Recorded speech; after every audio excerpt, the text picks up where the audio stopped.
소울 스토리타임에 다시 오신 것을 환영합니다. 오늘은 정유정 작가의 더 굿선을 함께 들어보겠습니다. 이 강렬한 심리 스릴러는 마지막 순간까지 여러분을 긴장하게 만들 것입니다. 지금 시작합니다. 별표. 어머니는 지난 16년 동안 그날을 한 번도 언급하지 않았습니다. 그녀는 유민에 대해서도 언급하지 않았습니다. 그녀는 다른 모든 가능성을 차단하고 내가 내 동생을 죽였다고 굳게 믿었습니다. 물론 내 기억은 완벽하지 않았습니다. 당시 나는 겨우 9살이었고 오래전 일이었습니다. 그래도 내가 옳았다는 증거가 있었습니다. 나는 사고의 희생자였습니다. 나는 같은 꿈을 계속 반복했고 소년 시절에 경험했던 방식으로 그날을 다시 살았습니다. 꿈과 진실은 정확히 한 지점에서 달랐습니다. 꿈에서는 항상 밤이었지만 실제 사건은 이른 아침에 일어났습니다. 나머지는 자세하고 명확하여 모든 것을 잊을 수 있기를 바랐습니다. 각 순간은 생생했고 즉각적, 유민의 목소리, 눈, 표정, 행동, 내가 본 것, 생각한 것, 느낀 것, 감지한 것, 나는 그것을 모두 기억했다. 나는 심지어 로지의 테라스의 모든 세부 사항까지 기억할 수 있었다. 그것은 녹색 금속 난간이 있는 길고 넓은 공간이었고 벤치가 달린 큰 야외 테이블이 있었다. 12개가 넘는 맥주 캔이 테이블을 따라 서 있었다. 샴페인 병이 옆으로 놓여 있었다. 담배꽁초가 반쯤 채워진 물병에 헤엄쳤다. 조개와 굴껍질이 검게 그을린 고기와 소시지 조각과 함께 쌓여 있었다. 그리고 그릴은 하얀 재로 가득 차 있었다. 먹지 않은 기념일 케이크는 4조각으로 잘려 있었고 검은 개미로 완전히 뒤덮여 있었다. 장미 꽃다발이 바람에 펄럭였고 타버린 불꽃놀이와 펑퍼짐한 풍선이 여기저기에 흩어져 있었다. 부모님은 취해서 킥킥 웃으며 침실로 비틀거리며 걸어갔다. 다음 날 아침, 술주정뱅이의 두 아들은 이른 아침에 깨어나 테라스에 앉아 있었습니다. 우리는 안에서 할 일이 없었지만 여기서도 할 일이 없었습니다. 유미는 지루해 보였습니다. 그는 벽에 기대어 비비총을 가지고 놀았고 가끔 나를 쳐다보며 몰래 빠져나가서 놀까? 라고 신호를 보냈습니다. 그는 당시 생존 게임에 집착했고 제가 수영에 집착했던 것처럼요. 그는 매일 어머니의 등 뒤에서 학교, 미술 스튜디오, 동네 공원에서 비비총, 슬링샷, 물총을 들고 친구, 지인, 아니면 그가 찾을 수 있는 다른 사람과 함께 맹렬한 싸움을 벌였습니다. 아버지가 어제 우리에게 롯지를 혼자 나갈 수 없다고 말하지 않았다면 우리가 깨자마자 저를 종탑으로 끌고 갔을 겁니다. 그날 아침 나는 난간에 앉아 다리를 늘어뜨리고 바다가 밀려오고 밀려오는 것을 지켜보았다. 어머니가 나를 보았다면 정말 소름이 돋았을 것이다. 절벽에서 떨어지는 가장 쉬운 방법이기 때문이다. 하지만 그게 내가 좋아했던 것이다. 바람이 발목을 감싸고 잡아당기는 느낌, 균형을 잡을 때 몸이 긴장하는 느낌. 파도가 밀려오고 물러나는 모습이 좋았다. 물속으로 뛰어들고 싶은 충동이 들었다. 유미는 뛰어들 수 없겠지만 나는 수평선까지 쉽게 헤엄칠 수 있었다. 나는 길 건너편에서 종소리를 들었다. 어두운 구름이 지평선에서 부풀어 오르고 구름 뒤에서 천둥이 울렸다. 새들이 축축한 안개 속을 낮게 날았다. 그 외에는 조용했다. 포장되지 않은 길을 따라 롯지로 걸어오는 사람은 단 한 명도 없었다. 주변에는 다른 손님이 없었다. 유민이 마침내 말했다. 가서 놀고 싶어? 나는 그의 말을 듣지 못한 척했다. 어제 우리는 아래 해변을 따라 걸었다. 유미는 모래 위에 흩어진 매끈한 검은 자갈에 집착했다. 어머니가 보지 않을 때 그는 주머니에 한 줌을 집어넣었다. 나는 유민이 이 자갈을 그의 비밀무기, 새총에 추가하면 그 지역의 동물들이 살아남지 못할 것이라고 생각했던 것을 기억했다. 어서 가자. 그는 속삭였다. 그의 갈색 눈은 크게 뜨고 반짝였고 그의 말에 따르면 그는 살인적인 아이디어를 가지고 있다는 것을 나타냈다. 그에게 살인적인 아이디어가 나에게도 살인적인 아이디어가 될 것이라는 보장은 없었다. 나는 계속 그를 무시했다. 엄마와 아빠는 계속 잠을 잤다. 그들은 많이 싸웠지만 거의 12개월 차이로 두 아들을 낳았다. 우리는 같은 해 같은 학교에서 같은 반이었다. 우리는 삶의 모든 순간, 모든 면에서 서로를 비교했습니다. 어머니께서 인정하셨듯이 유미는 외모와 지능 면에서 5월했습니다. 그는 항상 반에서 리더였고 떠드는 추종자들과 숭배자들에 둘러싸여 있었습니다. 저는 외톨이였습니다. 놀이 친구가 필요 없었어요. 저는 혼자 노는데 익숙했어요. 다른 사람과 놀 때는 명확한 규칙과 암묵적인 약속이 필요했고 혼자 있는 게 이해하거나 따르려고 하는 것보다 쉬웠어요. 저는 어디를 가든 이상하다는 낙인이 찍혔어요. 학교에서 한 아이가 제 얼굴에 대고 미친놈이라고 했어요. 그는 제 형이 누군지 몰랐기 때문에 더 잘 몰랐어요. 유민이 형에게 제 앞에 무릎을 꿇고 사과하라고 강요했어요. 유민은 제 보호자였고 때로는 괴롭히는 사람이었어요. 조심해. 그는 마치 나를 난간에서 밀어내려는 듯이 뛰어올라 위협했다. 내가 그 사람이었다면 그렇게 노골적으로 말하지 않았을 거야? 그냥 조용히 다가가서 밀어붙였을 거야? 하지만 아무 말도 하지 않았어. 부모님이 우리를 붙잡으면 어떻게 될까?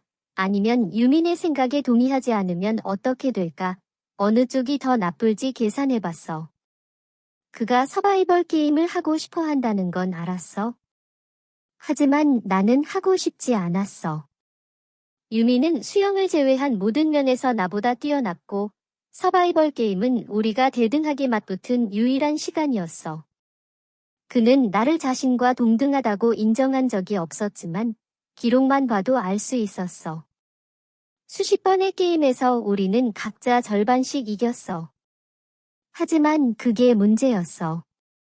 그는 자신의 우월성이 위협받지 않을 때만 관대했어. 하지만 나는 일부러 지고 싶지 않았어. 경기가 시작되면 항상 이기고 싶었어. 무엇을 하고 싶어? 나는 난간에서 뛰어내렸다. 물어보지 말았어야 했다.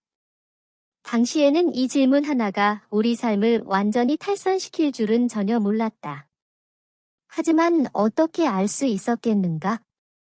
알았다면 나는 인간이 아니었을 것이다. 서바이벌. 거기까지 그는 종탑을 가리켰다. 전혀 예상치 못한 일은 아니었다. 오랜 세월에 걸쳐 우리의 서바이벌 게임은 변형되었다. 승자는 가장 적은 타격을 입은 사람이었다. 이제 우리는 두 개의 별도 경로를 통해 랜드마크까지 경주하며 비비탄이 다 떨어질 때까지 상대방을 향해 총을 쏘아 속도를 늦추려고 했다. 그렇게 멀지 않았다. 로찌와 종탑을 연결하는 유자 모양의 절벽은 소나무, 사과나무, 풀로 뒤덮여 있었다. 벌집, 검게 그을린 화전, 숲속에 버려진 오래된 마을도 있었다. 우리는 어제 저녁 아버지와 함께 저녁 식사 전에 그곳에 갔다. 절벽의 반대편에 도착했을 때 붉은 태양이 지평선 아래로 반쯤 내려와 하늘을 어둡고 피 묻은 진홍색으로 물들이고 불안한 바다로 붉은 길을 비쳤다. 종탑과 폐허가 된 교회를 덮은 덩굴이 마치 불타는 듯이 빛나고 있었다. 우리가 외계에 도착한 것 같은 느낌이 들었다. 그 붉은 길에 서면 바다가 나를 다른 세계로 밀어낼 것이다. 그것은 내 인생에서 본 가장 아름다운 광경이었다. 별표. 어머니는 지난 16년 동안 그날을 한 번도 언급하지 않았습니다. 그녀는 유민에 대해서도 언급하지 않았습니다. 그녀는 다른 모든 가능성을 차단하고 내가 내 동생을 죽였다고 굳게 믿었습니다. 물론 내 기억은 완벽하지 않았습니다. 당시 나는 겨우 9살이었고 오래전 일이었습니다. 그래도 내가 옳았다는 증거가 있었습니다. 나는 사고의 희생자였습니다. 나는 같은 꿈을 계속 반복했고 소년 시절에 경험했던 방식으로 그날을 다시 살았습니다. 꿈과 진실은 정확히 한 지점에서 달랐습니다. 꿈에서는 항상 밤이었지만 실제 사건은 이른 아침에 일어났습니다. 나머지는 자세하고 명확하여 모든 것을 잊을 수 있기를 바랐습니다. 각 순간은 생생했고 즉각적, 유민의 목소리, 눈, 표정, 행동, 내가 본 것, 생각한 것, 느낀 것, 감지한 것, 나는 그것을 모두 기억했다. 나는 심지어 로지의 테라스의 모든 세부 사항까지 기억할 수 있었다. 그것은 녹색 금속 난간이 있는 길고 넓은 공간이었고 벤치가 달린 큰 야외 테이블이 있었다. 12개가 넘는 맥주 캔이 테이블을 따라 서 있었다. 샴페인 병이 옆으로 놓여 있었다. 담배꽁초가 반쯤 채워진 물병에 헤엄쳤다. 조개와 굴껍질이 검게 그을린 고기와 소시지 조각과 함께 쌓여 있었다. 그리고 그릴은 하얀 재로 가득 차 있었다. 먹지 않은 기념일 케이크는 4조각으로 잘려 있었고 검은 개미로 완전히 뒤덮여 있었다. 장미 꽃다발이 바람에 펄럭였고 타버린 불꽃놀이와 펑퍼짐한 풍선이 여기저기에 흩어져 있었다. 부모님은 취해서 킥킥 웃으며 침실로 비틀거리며 걸어갔다. 다음 날 아침, 술주정뱅이의 두 아들은 이른 아침에 깨어나 테라스에 앉아 있었습니다. 우리는 안에서 할 일이 없었지만 여기서도 할 일이 없었습니다. 유미는 지루해 보였습니다. 그는 벽에 기대어 비비총을 가지고 놀았고 가끔 나를 쳐다보며 몰래 빠져나가서 놀까? 라고 신호를 보냈습니다. 그는 당시 생존 게임에 집착했고 제가 수영에 집착했던 것처럼요. 그는 매일 어머니의 등 뒤에서 학교, 미술 스튜디오, 동네 공원에서 비비총, 슬링샷, 물총을 들고 친구, 지인, 아니면 그가 찾을 수 있는 다른 사람과 함께 맹렬한 싸움을 벌였습니다. 아버지가 어제 우리에게 롯지를 혼자 나갈 수 없다고 말하지 않았다면 우리가 깨자마자 저를 종탑으로 끌고 갔을 겁니다. 그날 아침 나는 난간에 앉아 다리를 늘어뜨리고 바다가 밀려오고 밀려오는 것을 지켜보았다. 어머니가 나를 보았다면 정말 소름이 돋았을 것이다. 절벽에서 떨어지는 가장 쉬운 방법이기 때문이다. 하지만 그게 내가 좋아했던 것이다. 바람이 발목을 감싸고 잡아당기는 느낌, 균형을 잡을 때 몸이 긴장하는 느낌. 파도가 밀려오고 물러나는 모습이 좋았다. 물속으로 뛰어들고 싶은 충동이 들었다. 유미는 뛰어들 수 없겠지만 나는 수평선까지 쉽게 헤엄칠 수 있었다. 나는 길 건너편에서 종소리를 들었다. 어두운 구름이 지평선에서 부풀어 오르고 구름 뒤에서 천둥이 울렸다. 새들이 축축한 안개 속을 낮게 날았다. 그 외에는 조용했다. 포장되지 않은 길을 따라 롯지로 걸어오는 사람은 단 한 명도 없었다. 주변에는 다른 손님이 없었다. 유민이 마침내 말했다. 가서 놀고 싶어? 나는 그의 말을 듣지 못한 척했다. 어제 우리는 아래 해변을 따라 걸었다. 유미는 모래 위에 흩어진 매끈한 검은 자갈에 집착했다. 어머니가 보지 않을 때 그는 주머니에 한 줌을 집어넣었다. 나는 유민이 이 자갈을 그의 비밀무기, 새총에 추가하면 그 지역의 동물들이 살아남지 못할 것이라고 생각했던 것을 기억했다. 어서 가자. 그는 속삭였다. 그의 갈색 눈은 크게 뜨고 반짝였고 그의 말에 따르면 그는 살인적인 아이디어를 가지고 있다는 것을 나타냈다. 그에게 살인적인 아이디어가 나에게도 살인적인 아이디어가 될 것이라는 보장은 없었다. 나는 계속 그를 무시했다. 엄마와 아빠는 계속 잠을 잤다. 그들은 많이 싸웠지만 거의 12개월 차이로 두 아들을 낳았다. 우리는 같은 해 같은 학교에서 같은 반이었다. 우리는 삶의 모든 순간, 모든 면에서 서로를 비교했습니다. 어머니께서 인정하셨듯이 유미는 외모와 지능 면에서 5월했습니다. 그는 항상 반에서 리더였고 떠드는 추종자들과 숭배자들에 둘러싸여 있었습니다. 저는 외톨이였습니다. 놀이 친구가 필요 없었어요. 저는 혼자 노는데 익숙했어요. 다른 사람과 놀 때는 명확한 규칙과 암묵적인 약속이 필요했고 혼자 있는 게 이해하거나 따르려고 하는 것보다 쉬웠어요. 저는 어디를 가든 이상하다는 낙인이 찍혔어요. 학교에서 한 아이가 제 얼굴에 대고 미친놈이라고 했어요. 그는 제 형이 누군지 몰랐기 때문에 더 잘 몰랐어요. 유민이 형에게 제 앞에 무릎을 꿇고 사과하라고 강요했어요. 유민은 제 보호자였고 때로는 괴롭히는 사람이었어요. 조심해, 그는 마치 나를 난간에서 밀어내려는 듯이 뛰어올라 위협했다. 내가 그 사람이었다면 그렇게 노골적으로 말하지 않았을 거야? 그냥 조용히 다가가서 밀어붙였을 거야? 하지만 아무 말도 하지 않았어. 부모님이 우리를 붙잡으면 어떻게 될까? 아니면 유민의 생각에 동의하지 않으면 어떻게 될까? 어느 쪽이 더 나쁠지 계산해봤어. 그가 서바이벌 게임을 하고 싶어 한다는 건 알았어. 하지만 나는 하고 싶지 않았어. 유미는 수영을 제외한 모든 면에서 나보다 뛰어났고 서바이벌 게임은 우리가 대등하게 맞붙은 유일한 시간이었어. 그는 나를 자신과 동등하다고 인정한 적이 없었지만 기록만 봐도 알 수 있었어. 수십 번의 게임에서 우리는 각자 절반씩 이겼어. 하지만 그게 문제였어. 그는 자신의 우월성이 위협받지 않을 때만 관대했어. 하지만 나는 일부러 지고 싶지 않았어.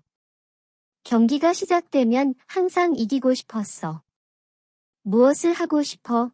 나는 난간에서 뛰어내렸다. 물어보지 말았어야 했다. 당시에는 이 질문 하나가 우리 삶을 완전히 탈선시킬 줄은 전혀 몰랐다. 하지만 어떻게 알 수 있었겠는가? 알았다면 나는 인간이 아니었을 것이다. 서바이벌. 거기까지 그는 종탑을 가리켰다. 전혀 예상치 못한 일은 아니었다.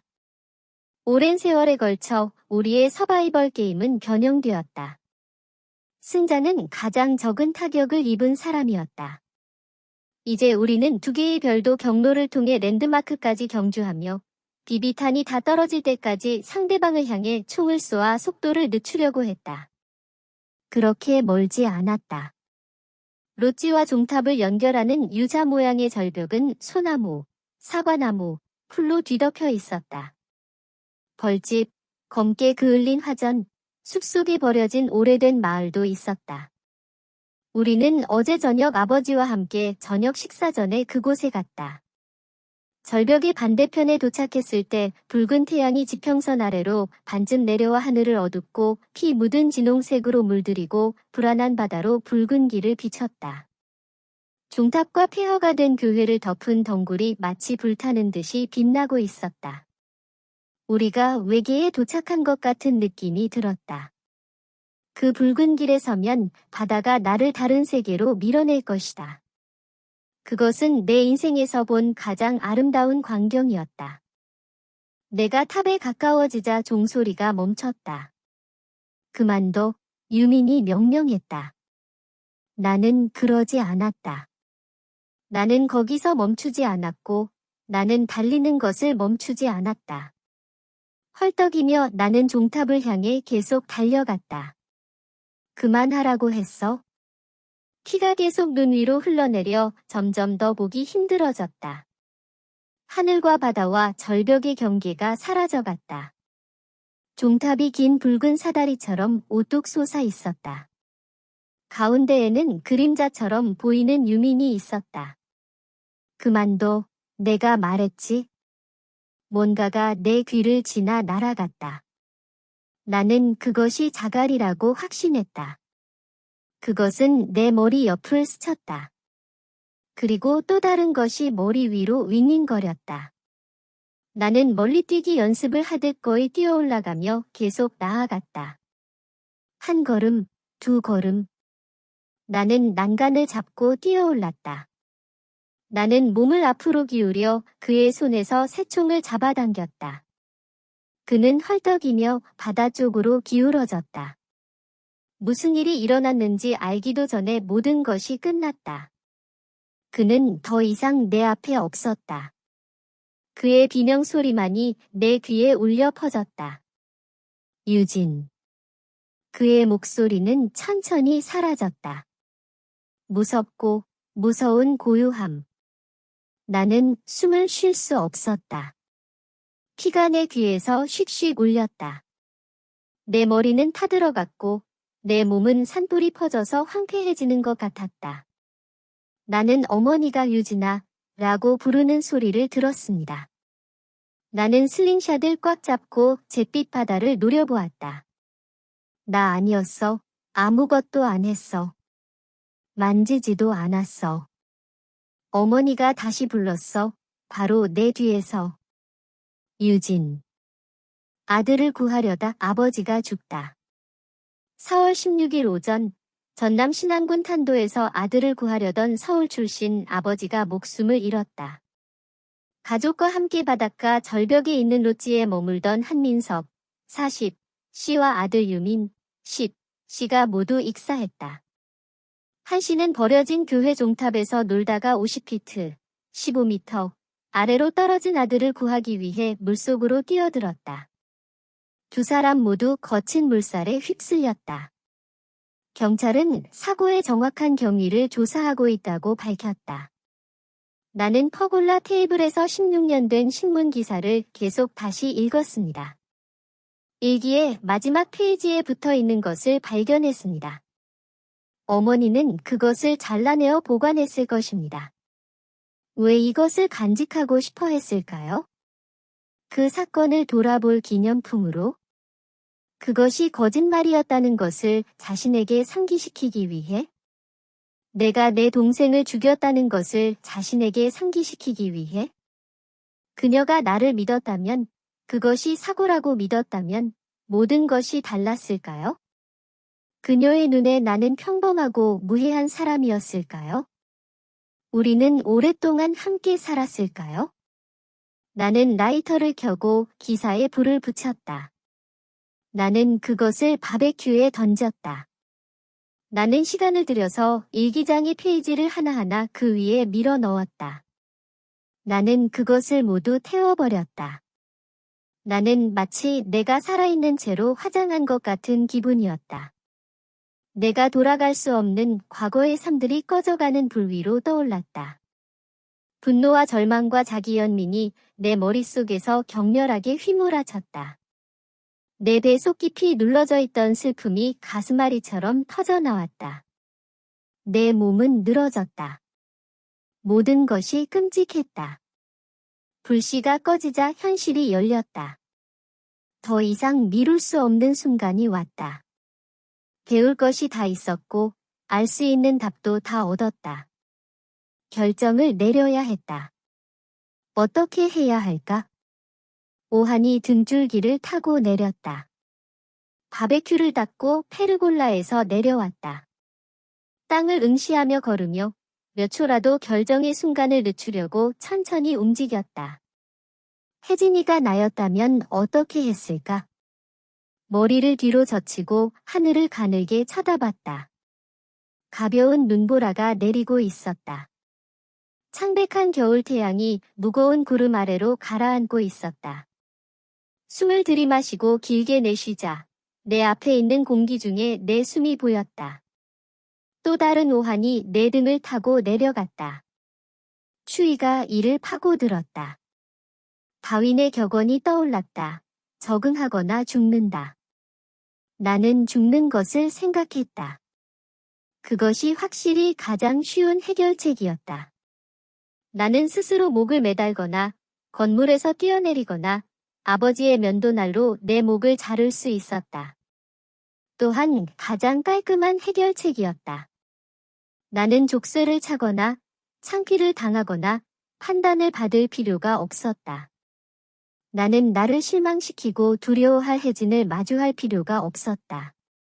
그것은 최악의 일이었다. 유일한 문제는 나는 아직 죽고 싶지 않았다는 것이다. 적어도 어머니 옆에서. 나는 강제로 죽고 싶지 않았다. 나는 내 죽음의 시간, 장소, 방법을 선택할 수 있기를 원했다. 하지만 나도 자백하고 싶지 않았다. 경찰관과 마주 앉아 내가 말하고 싶지 않은 것을 설명하려고 하는 것만 생각해도 나를 똥처럼 만들었다. 신문에서 교차 신문을 받고 범죄 현장에 대한 기사를 읽는 것보다 지금 죽는 게 나을 것이다. 나는 더 이상 생각하지 않고 이 옵션을 기각했다. 남은 방법은 하나뿐이었다. 가능한 한 빨리 사라지는 것이다. 지금 아니면 영원히. 나머지는 내가 떠난 후에 생각할 수 있었다. 나는 방으로 돌아와 책상에 앉았다. 여름마다 우리는 세부에 있는 아버지 쪽 가족을 만나러 갔다. 할머니는 매번 나를 꼭 껴안았고 그녀의 얼굴에는 눈물이 흘러내렸다. 나는 그녀의 부드럽고 향기로운 포옹과 그녀가 내 머리 뒤를 쓰다듬으며 말하던 말을 기억했다. 나이가 들수록 아빠를 꼭 닮아 보여? 여권을 꺼냈다. 여권 만료까지 1년 이상 남았다. 이번에도 그녀가 나를 그렇게 꼭 껴안을까? 내가 무슨 짓을 했는지 알더라도 나를 꼭 껴안아 줄 수 있을까? 어쩌면 희망이 날개를 펄럭였다. 나는 그 희망 속에 머물고 싶었다. 나는 서랍에서 엄마의 전화기를 꺼냈다. 전화기 케이스에서 엄마의 신용카드를 꺼냈다. 컴퓨터를 켜고 익숙한 부팅음을 들었다. 하지만 내 마음은 모든 것을 망가뜨려야 했다. 진심이야? 그들이 내가 한 일을 알게 되는 즉시 할머니는 전화기를 들고 경찰에 신고할 거야? 뉴스에서 들을 거야?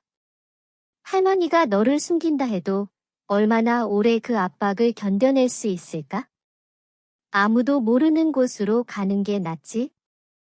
그러면 진짜 정체를 밝히지 않아도 돼. 그런 곳을 찾아. 항공사 웹사이트에 가서 항공편이 있는 모든 국가와 도시를 무작위로 클릭했습니다. 카트만두, 자카르타, 마닐라, LA, 두바이, 리우데자네이루, 고등학교 3학년 때인 8년 전 생일이 갑자기 떠올랐습니다. 매일 학교에 가고 집에 돌아와서 대학 입시 공부에 열중하는 것만 했습니다. 그날은 일요일이었지만 상관없었습니다. 어차피 새벽에 일어났으니까요. 일요일은 늦은 저녁에 끝나는 특별과외 수업을 위해 예약되어 있었습니다. 하지만 그날 아침 혜진이가 문자를 보냈습니다. 10시에 용산역에 도착할 준비를 하세요. 나는 이것이 무슨 뜻인지 즉시 이해했다. 며칠 전에 그는 내 생일에 무엇을 하고 싶은지 물었다. 나는 어머니에게 들키지 않고 가능한 한 가장 먼 곳으로 당일치기 여행을 가고 싶다고 말했다. 나는 그것이 가능하다고 생각하지 않았지만 그는 여기 있었고 무언가를 계획했다. 나는 나 자신에도 불구하고 미소를 지었다. 용산역. 나는 짐을 챙겼다. 어머니가 의심할 경우를 대비해 평소에 넣어둔 물건이 들어있는 가방. 펜, 노트, 참고서. 내가 방을 나와 아래층으로 내려가자 혜진이 카메라를 들고 방에서 나왔다. 어머니는 아침 식사를 만들고 있었다. 그녀는 이미 전통적인 생일 식사인 미역국과 내가 좋아하는 구운 고등어, 혜진이 좋아하는 당면을 차려놓았다. 혜진과 나는 마주 앉았다. 혜진이 눈썹을 치켜 올렸는데 나는 그것이 그의 글을 언급한 것이라고 생각했고 고개를 끄덕였다. 오늘 일찍 집에 올 수 있어? 오늘 밤 축하하자. 어머니가 말하며 내 앞에 밥 한 그릇을 놓았다. 나는 젓가락을 집어들고 고개를 저었다. 못해. 공부해야 해. 혜진은 숟가락을 수프에 담그고 고개를 저었다. 클럽이 대부도로 가요? 졸업사진을 찍을 곳을 찾아요.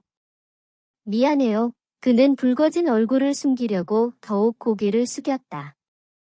미안해할 필요 없어. 내 생일이 아니잖아. 엄마는 우리를 바라보며 입술을 삐죽 내밀었다. 분명 실망한 모양이었다. 엄마는 잠시 멈추어서 마음을 바꿀 기회를 주었다. 나는 유리국수를 젓가락으로 돌렸고 혜진은 뜨거운 수프를 입에 퍼넣었다. 20분 후 어머니는 혜진을 버스 정류장에 내려주셨습니다. 그로부터 10분 후 그녀는 학교 문 앞에 차를 세웠습니다. 나는 차 문을 열었고 어머니는 내 일당인 10,000원짜리 지폐를 건네주셨습니다. 11시에 데리러 갈까요? 알았어요. 내가 차에서 내리자 어머니는 차를 돌려 재빨리 떠났다. 그녀가 가버리자 나는 택시를 손짓했다. 우리가 용산으로 달려가는 순간 내 심장은 쿵쾅거리기 시작했다. 혜진이가 무엇을 계획하고 있는지, 우리가 어디로 가는지는 중요하지 않았다. 우리가 어딘가로 가고 있다는 사실 자체가 핵심이었다. 혜진이 호남선 매표소 앞에서 나를 기다리고 있었다. 그는 나에게 2장의 티켓을 건네주었다. 하나는 오전 10시 37분 목포행 열차이고 다른 하나는 오후 6시 57분 귀가 열차였다. 내가 원했던 대로 이것이 우리가 하루에 할 수 있는 가장 먼 거리였다. 기대되시나요? 나는 고개를 끄덕였다. 설렘도 있었지만 약간은 바보 같은 기분도 들었다. 왜 이렇게 간단한 것을 시도해 보려고 생각하지 못했을까? 아마도 엄마의 규칙에 짓밟혔기 때문일 것이다. 또한 우리가 용돈을 받는 방식이 달랐기 때문일 수도 있다. 혜진이는 자유가 더 많아서 주당 용돈을 받았지만 나는 매일 아침 학교 앞에서 10,000원짜리 지폐를 받았다. 엄마는 내가 생각 없이 돈을 써서 그럴 수밖에 없었다고 했다. 10,000원이면 아무것도 할 수 없었다. 슈퍼마켓에서 간식 2개만 살 수 있을 정도였다. 그래서 내 용돈은 보통 당일에 사라졌다. 그게 엄마의 계획이었을 수도 있다. 돈이 없으면 아무것도 할 수 없다고 생각했을 수도 있다. 뭐 먹으러 가자, 혜진이 제안했다. 우리는 패스트푸드 레스토랑에 들어갔고 나는 감자튀김과 커피가 곁들여진 새우버거를 주문했고 그는 분수콜라가 곁들여진 불고기 버거를 주문했습니다. 우리는 기차에서 거의 대화를 나누지 않았지만 여전히 굉장했습니다. 나는 혜진과 마주 앉아 창밖을 바라보는 것만으로도 평화롭고 자유로웠습니다. 기차는 벚꽃으로 뒤덮인 언덕과 반짝이는 푸른 보리밭, 대도시와 작은 마을을 지나 목포에 도착했습니다. 우리는 집으로 돌아가는 기차를 타야 하기까지 4시간이 남았다. 기차표와 음식을 사고 난 후 남은 돈은 20,000원뿐이었다. 그 돈과 시간으로 할 수 있는 일은 3가지 정도였다. 늦은 점심을 먹고 공원에서 휴식을 취하거나 택시를 타고 해변으로 가거나 영화관에 가서 영화를 보는 것이었다. 우리는 이에 대해 논의할 필요가 없었다. 우리는 3번째 선택지에 동의했다. 근처 영화관에서 버킷리스트가 상영되고 있었다. 혜진은 모건 프리먼과 잭 니콜슨을 좋아했고 영화는 15분 후에 시작될 예정이었다. 우리는 남은 돈으로 팝콘 한 봉지를 나눠 먹을 수도 있었다. 자동차 정비사인 카터와 억만장자 에드워드는 병원에서 만난 폐암 환자입니다. 그들은 자신이 진짜 누구인지 알아내기 위해 남은 몇 달 동안의 버킷리스트를 만들기로 합니다. 여기에는 세렝게티에서 사냥하기, 문신하기, 스카이다이빙하기, 울 때까지 웃기, 아름다운 곳에 재를 뿌리기 등이 포함됩니다. 죽음이라는 주제임에도 불구하고 웃기는 일이었습니다. 제 좌석 뒤를 계속 발로 차는 놈이 없었다면 완벽했을 겁니다. 혜진은 내내 조용했습니다. 집으로 돌아가는 기차 안에서 그는 죽음을 가볍게 여기는 게 싫다고 갑자기 말했다. 바로 광명역을 지나던 순간이었다. 나는 어두운 창문에서 눈을 뗐다. 왜 안 되죠? 그냥 부정직할 뿐이에요. 사실을 설탕 코팅하는 거예요. 그렇게 진지할 필요는 없어요. 내가 반박했다. 그는 창밖을 응시하며 할아버지를 생각할 때와 마찬가지로 잠시 멍하니 바라보았다. 한 번은 죽음에 대한 두려움으로부터 자신을 보호하는 3가지 방법이 있다고 읽었습니다. 하나는 억압, 죽음이 다가오고 있다는 것을 잊고 마치 존재하지 않는 것처럼 행동하는 것입니다. 우리 대부분이 그렇게 살아갑니다. 2번째는 결코 잊지 않고 매일을 인생의 마지막 날인 것처럼 사는 것입니다. 마지막은 수용입니다. 죽음을 진정으로 수용하는 사람들은 아무것도 두려워하지 않습니다. 모든 것을 잃을 지경에 이르렀을 때에도 평화를 느낍니다. 하지만 3가지 접근 방식의 공통점이 무엇인지 아십니까? 나는 고개를 저었다. 이 문제를 걱정하기보다는 그냥 쓰러져서 죽는 게 더 쉬울 것이다. 그것들은 모두 거짓말이에요. 그것들은 모두 두려움의 표현이에요. 그럼 무엇이 사실인가요? 두려움 그 자체, 그렇겠죠. 그게 가장 솔직한 감정이에요. 나는 이 모든 것의 요점이 무엇인지 묻지 않았다. 혜진은 나에게 완벽한 선물을 주었고 나는 그 영화를 좋아했다. 특히 에드워드가 가장 간단한 것은 내가 그를 사랑하고 그가 그리워요 라고 말했을 때 운명이 혜진을 먼저 불렀다면 나는 비슷한 말을 할 것이라고 생각했고 그가 나에 대해 똑같은 감정을 느낄 것이라고 확신했다. 우리도 해보자고 나는 말했다. 무슨 짓이에요? 혜진이 나를 바라보았다. 죽기 전에 하고 싶은 일 하나를 적어보자. 혜진이 투덜거렸다. 왜 그런 짓을 해야 하냐? 멍청한 짓이구나. 하지만 내가 가방에서 종이 2장과 펜을 꺼내자 그의 태도가 바뀌었다. 그는 손으로 노트를 가리고 내가 엿볼까봐 소원을 적었다. 내려주세요. 나는 그렇게 말하며 노트를 4번 접어 그에게 건넸다. 그는 자신의 카드를 접어서 나에게 건네주었다. 1, 2, 3. 우리는 말하며 서로의 노트를 펼쳐서 나란히 놓았다. 요트를 타고 1년 동안 바다로 나갔다. 리우데자네이루의 파벨라에서 크리스마스를 축하했다. 요트는 내 것이었습니다. 리오는 그의 것이었습니다. 우리는 서로에게 미소를 지었습니다. 우리는 상대방이 무슨 뜻인지 정확히 알고 있었습니다. 시티 오브 갓을 본 후 혜진이 한 말이다. 리오에서 어떤 진실을 찾고 싶어 하는지 물어보고 싶었지만 그러지 못했다. 기차는 이미 한강을 건너고 있었고 우리는 짐을 챙겨야 했다. 소울 스토리타임을 시청해주셔서 감사합니다. 오늘의 이야기가 마음에 드셨다면 좋아요와 구독을 눌러주세요. 매주 별표 월요일, 수요일, 목요일, 토요일 별표의 새로운 이야기로 찾아뵙겠습니다. 다음 이야기까지 행복한 시간 보내세요. 그럼 안녕.